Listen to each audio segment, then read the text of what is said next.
మనకు మూలా చక్రం మనం యాక్టివేట్ కావడానికి మనం ఏం చేయాలంటే ఆ చక్రం యాక్టివేట్ కావడానికి 3 ఆసనాలు ఫ్యాక్ట్ ఇచ్చాలి. ఫస్ట్ ఆసనం అంటే అర్ధమచ్చేంద్రాసనం.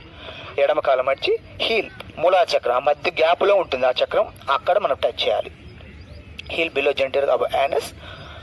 కుడి కాలు నిలబెట్టుకోవాలి, నిలబెట్టుకోవాలి రివర్స్ చేయాలి సైడ్. ఇప్పుడు హ్యాండ్ ఫస్ట్ స్టెప్ని, second step catch your big toe, hand without support, twisted out tongue, close your eyes, keep your mind on the pain. స్థిరం సుఖం ఆసన్, stability, steadiness, firmness, easy comfort and relaxed posture. చేయి స్థితి, ఆసన స్థితి, విశ్రాంతి స్థితి 3 follow అవుతానే ఒక ఆసనం కానీ పూర్తవుతుంది. చేసేటప్పుడు ఆసన అర్థం మత్స్యేంద్రాసనం, మత్స్యం అంటే ఋషి కనుగొన్నాడు కాబట్టి ఆ పేరు పెట్టడం జరిగింది.